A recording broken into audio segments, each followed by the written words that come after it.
నమస్తే, welcome to KK news. నేను శ్రీదేవి. ఇటీవల జగన్మోహన్ రెడ్డి దూకుడుగా వ్యవహరిస్తున్నారు. ప్రభుత్వ వైఫల్యాలపై మాట్లాడుతున్నారు. ఉగాది నుంచి ప్రజల్లోకి బలంగా రావాలని భావిస్తున్నారు.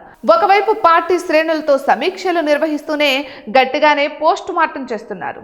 పార్టీలో సమూల మార్పులు చేస్తున్నారు. పార్టీ నుంచి బయటకు వెళ్తున్న నేతల స్థానంలో కొత్త వారిని నియమిస్తున్నారు. పార్టీని ఒకవైపు గాడిన పెడుతూనే ప్రజల్లోకి వెళ్లి కూటమి వైఫల్యాలను ఎండగట్టాలని చూస్తున్నారు. ఇక మొన్న విజయవాడ సబ్ జైలుకు వెళ్లి గన్నవరం మాజీ ఎమ్మెల్యే వల్లభనేని వంశీని పరామర్శించారు. నిన్న గుంటూరు మిర్చి యార్డుకు వెళ్లి రైతులను కలుసుకున్నారు. వారి సమస్యలను ఎండగట్టే ప్రయత్నం చేశారు.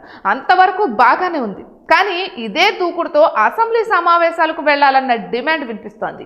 ఈ ఎన్నికల్లో వైఎస్ఆర్ కాంగ్రెస్ పార్టీ ఓడిపోయింది.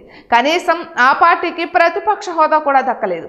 కేవలం 11 స్థానాలకు మాత్రమే ఆ పార్టీ పరిమితమైంది. అయితే నిబంధనల ప్రకారం వైఎస్ఆర్ కాంగ్రెస్ పార్టీకి ప్రతిపక్ష హోదా ఇవ్వడం కుదరదని ప్రభుత్వం చెబుతోంది. అయితే తనకు ప్రతిపక్ష నేత హోదా ఇస్తేనే అసెంబ్లీకి వస్తానని జగన్మోహన్ రెడ్డి తెగేసి చెబుతున్నారు.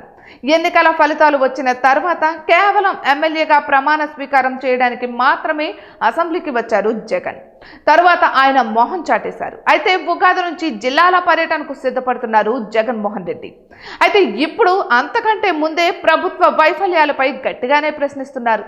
వల్లభనేని అక్రమ అరెస్టుపై గట్టిగానే నిలదీశారు. ప్రభుత్వాన్ని ఇరుకున పెట్టేలా వ్యవహరిస్తున్నారు. ఇంకోవైపు రైతాంగ సమస్యలపై మాట్లాడుతున్నారు. అటు పార్టీ శ్రేణుల్లో సైతం ధైర్యం నింపే ప్రయత్నం చేస్తున్నారు. అయితే అన్ని బాగున్నాయి, కానీ జగన్మోహన్ రెడ్డి శాసనసభ సమావేశాలకు హాజరై తన గళం విప్పాలన్న డిమాండ్ తెరపైకి వస్తోంది. వైఎస్ఆర్ కాంగ్రెస్ పార్టీ శ్రేణులు సైతం శాసనసభకు వెళ్లి ఆ దూకుడు ప్రదర్శించాలని సూచిస్తున్నారు విశ్లేషకులు. ఇటువంటి మరెన్నో వీడియోస్ కోసం కేకే న్యూస్ తెలుగు ఛానల్ని సబ్స్క్రైబ్ చేసుకోండి.